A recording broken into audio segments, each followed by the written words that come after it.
हाय दोस्तों, welcome to my channel learn with Rameez. आज हम नया टेंस डिस्कस करते हैं।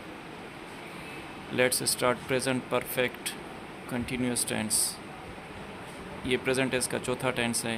इसके 3 टेंस हमने ऑलरेडी पहले डिस्कस किए हुए हैं, तो आज चलते हैं इसकी तरफ। सबसे पहले इसकी डेफिनेशन है, this tense shows that an action is started from certain time और period in present and it has been continuing up to date।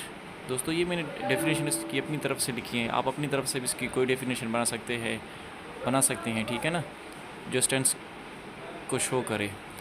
आगे चलते हैं। सबसे पहले क्या करेंगे, फार्मूला है इसका। फार्मूला सबसे पहले दिया गया है सब्जेक्ट, उसके बाद फिर हेल्पिंग वर्ब है, प्लस में फिर फोर्थ फॉर्म ऑफ वर्ब है। फोर्थ फॉर्म ऑफ वर्ब के बाद फिर ऑब्जेक्ट है, ऑब्जेक्ट के बाद फिर सिंस और फॉर, और फिर उसके बाद टाइम और पीरियड दिया गया है। ये इसका फार्मूला है और सिंपल फार्मूला दिया गया है। चलते हैं इनके आगे, चलते हैं इसके हेल्पिंग वर्ब है। दोस्तों, इस टेंस के सिर्फ 2 ही हेल्पिंग वर्ब दिए गए हैं, हैज़ बीन और हैव बीन। सिर्फ 2 दिए गए, हैज़ बीन और have been.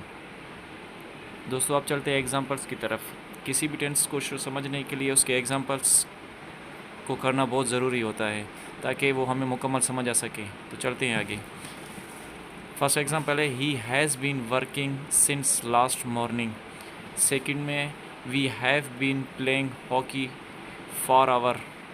She has been reading book since 2 o'clock। They have been waiting for 20 minutes. दोस्तों, सबसे पहले देखें कि मैंने पहले जुमले में सिंस का इस्तेमाल किया है, दूसरे में फॉर का इस्तेमाल किया है, और तीसरे जुमले में मैंने सिंस का इस्तेमाल किया है, फिर मैंने चौथे जुमले में फॉर का इस्तेमाल किया। ये मैंने सिंपल 4 जुमले बनाए हैं। आप अपनी तरफ से कोई से भी जुमले बना सकते हैं। दोस्तों, आगे है फिर इसके ही नेगेटिव सेंटेंसेस हैं। ज़ाहिर बात है, नेगेटिव सेंटेंस हैं जिसको इनकारिया जुमले भी कहते हैं, जिसमें नॉट का इस्तेमाल किया जाता है। फर्स्ट है, he has not been working since last morning. We have not been playing hockey for hour. She has been reading book since 2 o'clock। They have not been working for 20 minutes. दोस्तों देखो, इस जुमले में हमने not का इस्तेमाल किया है, और वही 4 जुमले हैं उसी को हमने नेगेटिव सेंटेंसेस में चेंज किया हुआ है। आप अपनी तरफ से भी कोई और 4 बना सकते हैं, ताकि आपको बेहतर तरीके से समझ आ सके। कम से कम 5 से 6 जुमले बनाएं, ताकि आपकी प्रैक्टिस बेहतर हो जाए। आगे चलते हैं। आगे हम पढ़ेंगे इंटरोगेटिव सेंटेंसेस, जिसको सवालिया जुमले भी कहते हैं। दोस्तों, मैंने उसी जुमलों को नेगेटिव सेंटेंसेस जिसको हाईलाइट किया जाता है क्वेश्चन मार्क से, जिसको मैंने रेड के साथ शो किया है। Has he been working since last morning. Have we been playing hockey for hour. Has she been reading book since 2 o'clock। Have they been waiting for 20 minutes. अब देखें, सबसे पहले हेल्पिंग वर्ब आ गया, फिर लास्ट में question mark है।